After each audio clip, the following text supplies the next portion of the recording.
Well, hello again. Today we are sitting on the balcony in New York. We're at Lisa's place up here in the city. We've got some meetings this week in the city. I'm outside the city, Long Beach, which is nice normally, but today it's raining, so didn't get to go walk with the ocean. But that's okay. That's okay because we just got to listen to it rain all day. We've been sitting outside. It's kind of like embracing everything that we've got going on, trying to get focused. And write down a few goals, which is obviously a good thing. As you can see, no sense in doing the hair or shaving because we're not going anywhere. So, I've been giving a lot of thought to how I'm going to do this video blog. I've done a few different things and so forth. So we're going to see how this evolves. We've got the radio show Thursday, which I'm working on setting up interviews and finding out what bands are coming in. We're setting up a little mixer kind of soft opening to it during Uproar. We're going to have Lou and a couple of bands from Uproar come over and check it out. So we're really excited about that. We're still gathering information on the advertisers that want to be a part of it. I guess most of you wouldn't know unless I told you, but yeah, the AAA radio show known as All Access America, hosted by myself and Russell, aka the Groundskeeper, is going to be sponsored by Reverb Nation. The leader right now in trying to help emerging artists, but also give back power to the national artists. So it's real interesting to see how that's come along over the past 5 years. Those people over at Reverb are just amazing. Now, as far as the video blog, so I was told not to get too personal, not to get open myself up to too much. So what we're going to do is kind of like start with the beginning.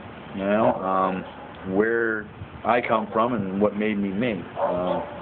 Kind of like an autobiography by a video.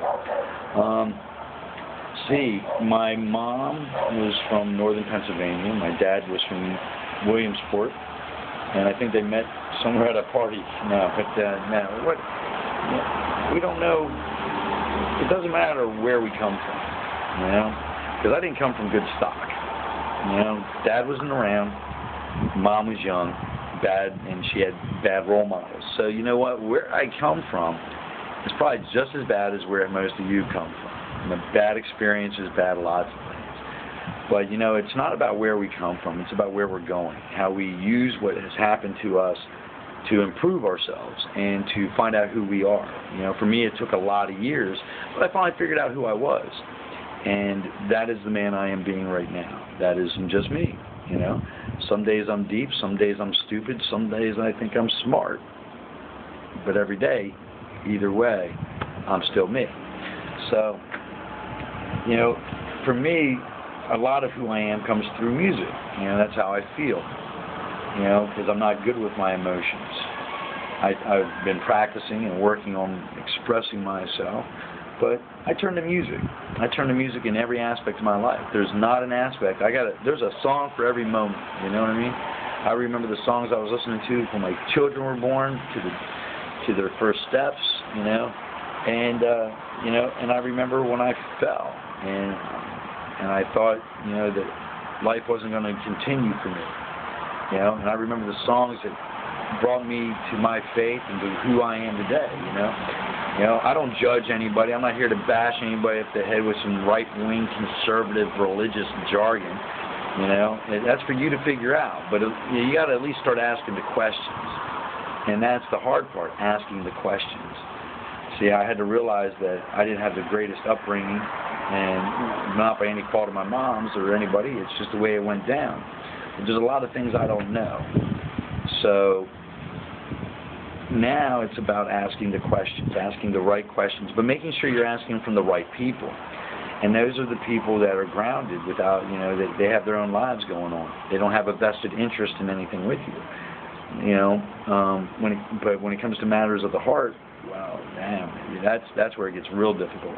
But for right now, the biggest thing is find out who you are, and realize what you know versus what you don't know. And if you don't know something, be adult enough to ask. I mean, I can look you dead in the eye and say, have you asked somebody what the right thing to do is lately? I try to do that every day. And because I don't know. And going to college isn't going to teach you. That's just going to give you somebody's best guess. It's like, well, we think this is what it could be because we spent $100,000 a year to get this education. It's amazing. You were told your name. You didn't know anything. You only knew what you experienced. If you touched it and it hurt, you knew it hurt. If it made you laugh, it made you laugh. Now people want to come along and tell you how everything is supposed to be.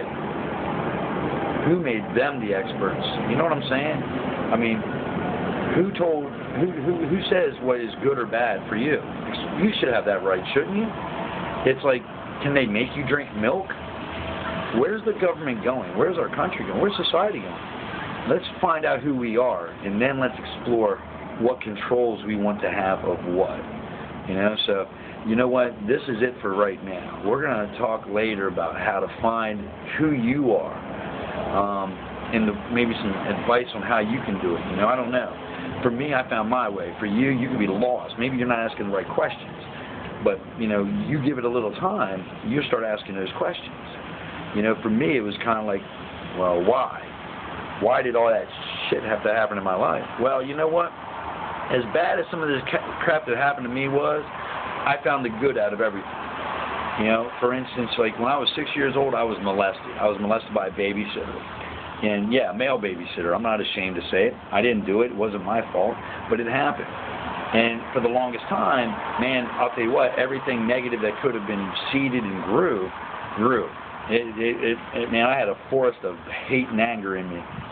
And I had to cut those trees down one at a time. And, you know, a couple of those trees still stood. And I realized that, you know, part of that made me sensitive. It made me, you know, it affected me. Not all in a bad way, sometimes in a good way.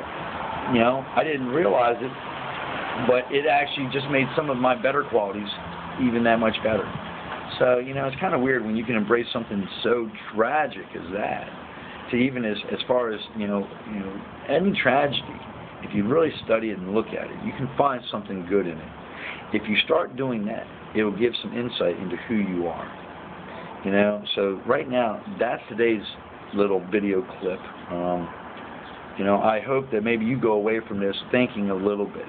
Think a little bit about who you are, who you want to be, what you think versus what you know, what you feel versus what you hear, smell, taste, touch, all of it. You know, find out who you are. We're part of this entire world out here. This entire world, you know, from sea to shining sea. That's a beautiful view, man. I can't even see the city. You know, this is where life begins. This is where you begin. You can start all over. Whatever was going wrong in your life, you can start all over. All you got to do is say, you know what? I'm going to change my attitude. I'm going to be a little bit more positive. I'm going to try and help some other people. Not because they can help me, just because I can help them. Do that, and we'll see how things move and shake. I guarantee you'll see a change. So until next time, which will probably be tomorrow, this is Jim Fetzer telling you, I love you and you're a good person. God bless.